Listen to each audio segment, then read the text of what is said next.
Good morning children. आप पत्रकारीय लेखन के विभिन्न रूप और लेखन प्रक्रिया इस पाठ को पढ़ रहे हैं। मैंने आपको एक विशेष रिपोर्ट के बारे में बताया था, बिरहोरों के बारे में। ऐसे आती है रिपोर्ट लिखने के लिए। चलिए आगे देखिए। विचार परक लेखन, लेख, टिप्पणियाँ और संपादकीय। अखबारों में समाचार और फीचर के अलावा विचार परक सामग्री का भी प्रकाशन होता है। कई अखबारों की पहचान उनके वैचारिक रुझान से होती है।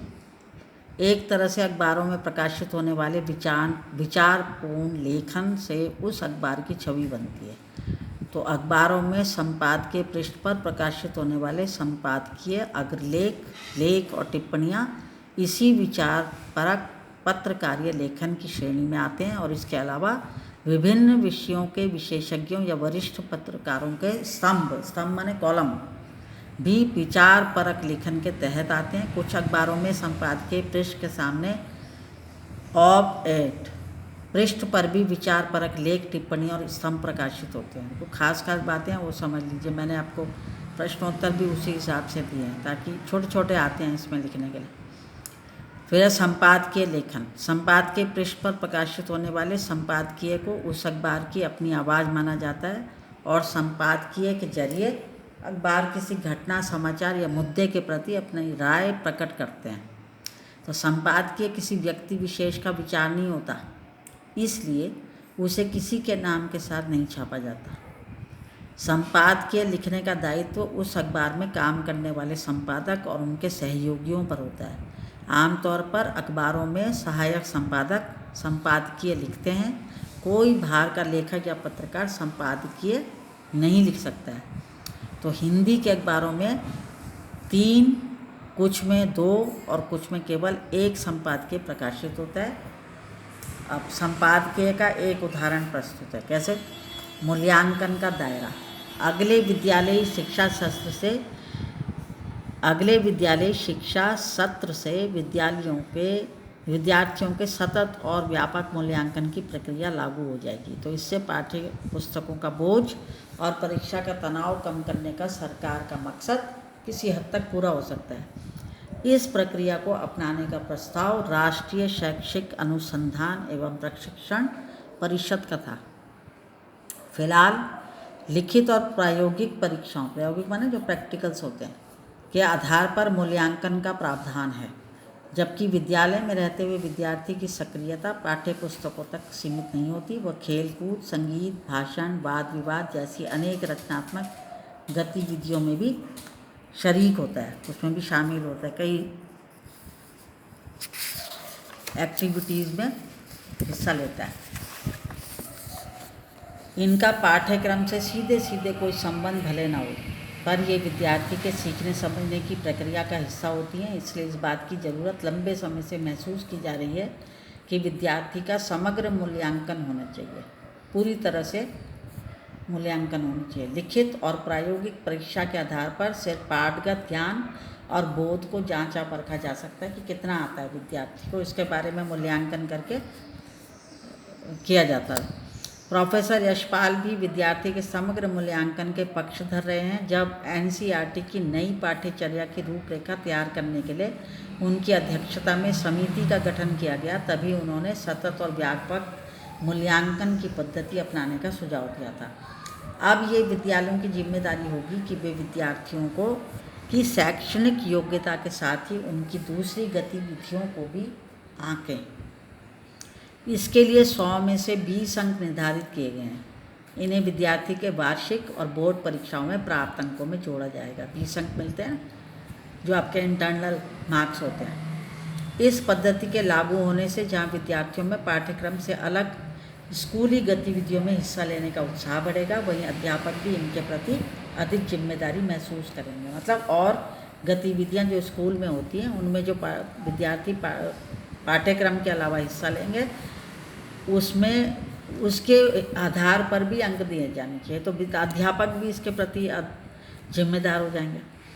हालांकि केंद्रीय माध्यमिक शिक्षा बोर्ड और हरियाणा बोर्ड के विद्यालयों में आंतरिक मूल्यांकन पद्धति पहले से लागू है और दूसरे कई राज्यों में इस पर विचार चल रहा है, लेकिन इसके अंक वार्षिक और बोर्ड परीक्षा के अंकों में जोड़े जाने का प्रावधान न होने के कारण समग्र मूल्यांकन का मकसद पूरा नहीं हो पा रहा था।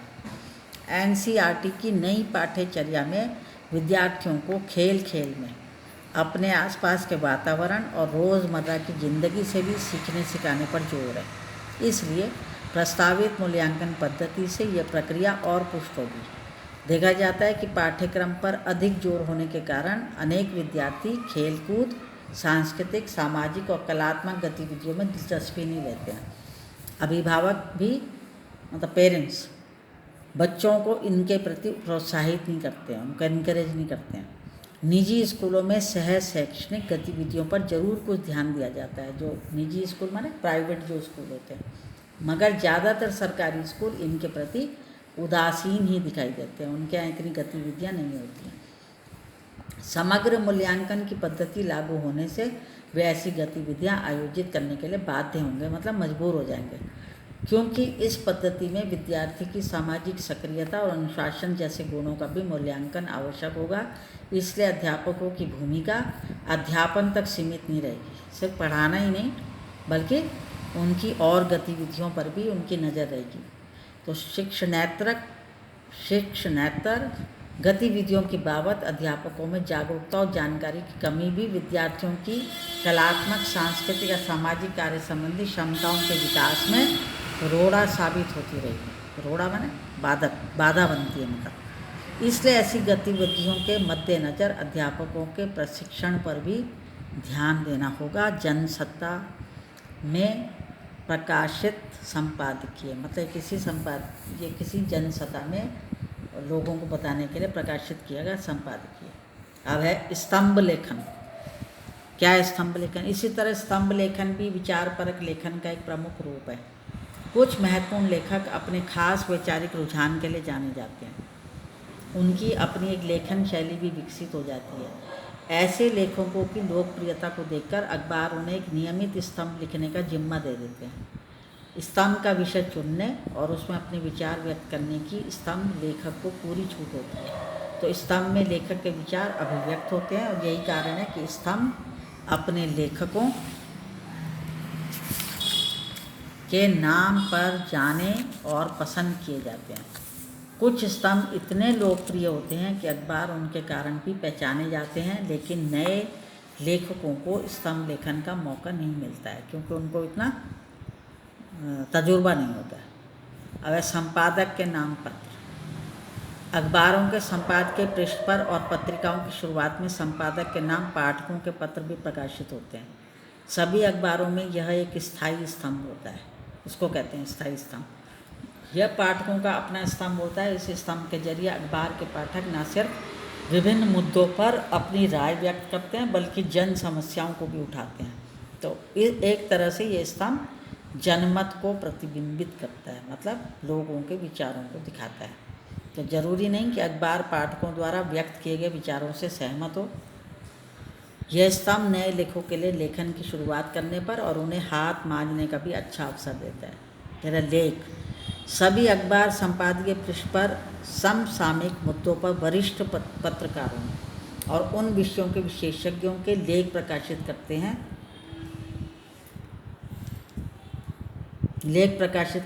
इन लेखों में किसी विषय या मुद्दे पर विस्तार से चर्चा की जाती है और लेख विशेष रिपोर्ट और फीचर से इस मामले में अलग है कि उसमें लेखक के विचारों को प्रमुखता दी जाती है, लेकिन ये विचार तथ्यों और सूचनाओं पर आधारित होते हैं और लेखक उन तथ्यों और सूचनाओं के विश्लेषण और अपने तर्कों के जरिए अपनी राय प्रस्तुत करता है। तो लेख लिखने के लिए पर्याप्त तैयारी जरूरी है।